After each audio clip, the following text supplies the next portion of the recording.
Hey guys, welcome back to my channel. मैं Manish sir, आप लोगों का बायोलॉजी गुरु। आज का जो आप लोगों का टॉपिक है वो एनाटॉमी ऑफ टीथ है। मैंने इससे पहले आप लोगों को टीथ के बारे में बताया था, वैसे मैं डिस्क्रिप्शन में डाल दूंगा, वो उसका लिंक मैं डिस्क्रिप्शन में डाल दूंगा।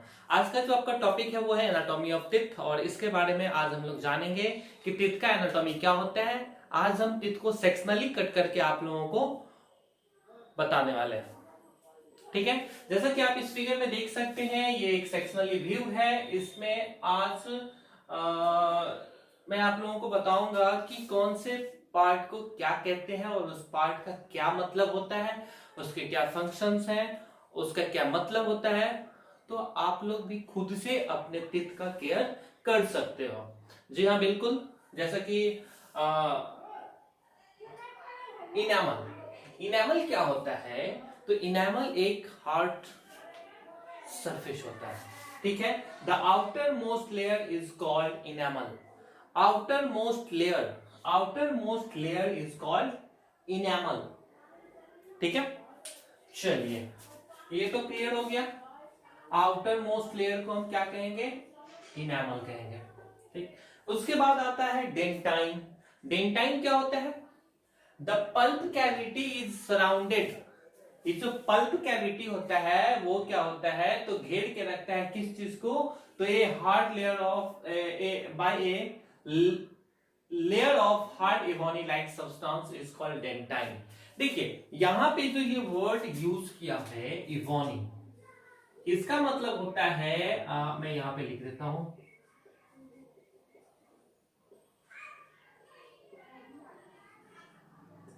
जी हाँ, एलिफेंट टिथ इतना स्ट्रॉन्ग। ठीक है, तो pulp cavity is surrounded by a layer of hard ivory like substance is called dentine. चलिए, इससे रिलेटेड और भी कुछ बातें करते हैं। डेंटाइन जो होता है वो क्या सिक्रीट करता है? Secreting cells are called odontoblast cell. Secreting are called odontoblast cell. ठीक है, ये ओडोंटोब्लास्ट सेल क्या होता है? तो मैं आप लोगों को बता दूं कि ये ओडोंटोब्लास्ट सेल जो होता है ये न्यूरल क्रेस्ट ऑफ ओरिजिन। ठीक है, neural crest of origin that is a part of outer surface of the dental pulp. ये आउटर सरफेस होता है किस चीज का? तो डेंटल पल्प का आउटर सरफेस होता है। ठीक है, ये क्या होता है?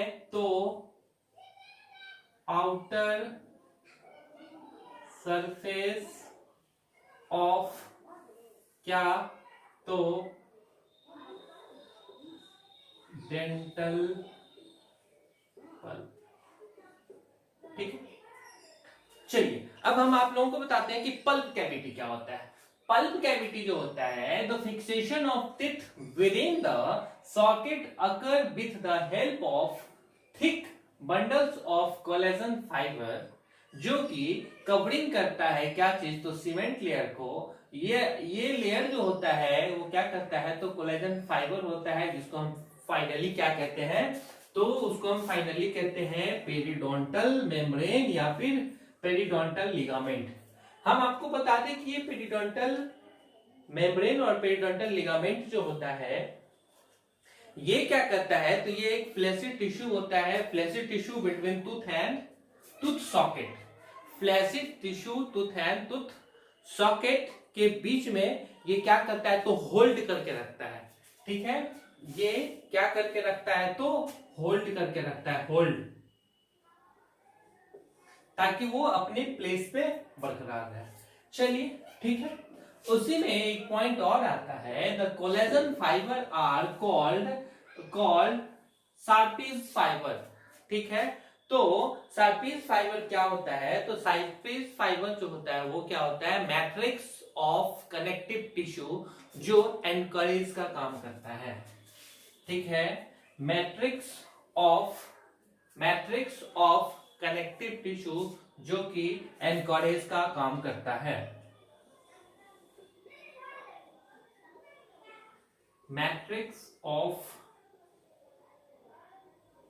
हम यहां पे सीटी लिख देते हैं, आप समझ जाइएगा, कनेक्टिव टिश्यू। ठीक है, देन आफ्टर कि ज्यादातर जो आर्टरीज होते हैं, most of the arteries blood supply to teeth is by the branch of maxillary arteries. ठीक है, ज्यादातर ब्लड का जो सप्लाई होता है वो टिथ में किसके, तो bye the branch of maxillary arteries. ठीक है, चलिए ये तो मैंने आपको बता दिया। मैं आपको एक बात और बता दूं कि यहां से यहां तक का जो रीजन है, यहां से यहां तक का जो रीजन है, इससे ऊपर ये जो पार्ट है ये हो गया क्राउन। ठीक है, बीच वाले पार्ट नेक हो गया, और इससे नीचे और यहां से ऊपर का जो पार्ट हो गया ये हो गया रूट। ठीक, तो क्राउन क्या होता है, तो क्राउन जो होता है the part of tooth projecting above the gum line और जिंजिवा। ठीक है, देन आफ्टर नेक। नेक क्या होता है, तो ये प्रेजेंट होता है कहां पे, तो गम के साइड में, जैसे कि आप देख सकते हो present inside the gums. Root canal, root canal क्या होता है, तो रूट कैनाल रूट कैनाल करके हम अपने टीथ को बचाते हैं। ठीक है, रूट कैनाल ट्रीटमेंट होता है जिसको हम RCT कहते हैं, जिससे हम अपने दांत को, टूथ को बचाने के लिए इसमें एक ट्रीटमेंट होता है। जी हाँ, सीमेंट से रिलेटेड हम लोगों ने बात यहाँ पे अभी किया है। देन आफ्टर रूट, रूट क्या होता है, present inside the bony socket all alveolus, present inside the bony socket and bony socket और एल्वियोलस। ठीक है, देन आफ्टर आप देख सकते हैं कि ये जो भी चीज है, ये जो आपको दिख रहा है लाइनिंग कॉम्प्लिकेट ज्यादा कॉम्प्लेक्स है यहाँ पे, इसको हम क्या कहते हैं, तो ये एक ब्लड वेसल्स हो गया एंड नर्व्स। हाँ, एपिकल फोरामेन, एपिकल फोरामेन मैं इस चीज का यहीं पर जिक्र करने वाला हूँ। एपिकल फोरामेन क्या होता है, the opening at the apex of the root. इसका कहां पे ओपनिंग होता है, तो apex of the root. A tooth through which the nerves and blood vessels that supply the dental pulp pass। ठीक है, ये जो मैंने आप लोगों के सामने रखा, ये आप लोगों का क्या है, तो एनाटॉमी ऑफ टिथ है। इसमें आप लोगों को मैंने अलग अलग पार्ट, जैसा कि मैंने बताया ये क्राउन है, ये नेक है, ये रूट है। ठीक है, और इसके अंदर enamel, dentine, pulp cavity, apical foramen, blood vessels and nerves. ठीक है, रूट कैनाल, सीमेंट, बस इतना ही कुछ है। अगर आप हर एक चीज को पार्ट वाइज समझोगे, पार्ट वाइज अगर आप समझते हो, तो आपके लिए ये anatomy, the study of internal structure is called anatomy. किसी भी चीज का जब हम इंटरनली स्टडी करते हैं उसको हम क्या कहते हैं, तो एनाटॉमी कहते हैं। तो जब आप हर एक पार्ट को अलग अलग तरीके से देखोगे, जैसे कि मैंने इनेमल, तो आपने इनेमल को एक पार्ट में देखा। ठीक है, क्या है, तो ये आउटर लेयर है। Clear, then after dentine, dentine में ivory like substance. Ivory like मतलब क्या, हाथी के दांत जितना मजबूत। ठीक है, इवोनी का मतलब ये होता है एलिफेंट टिथ।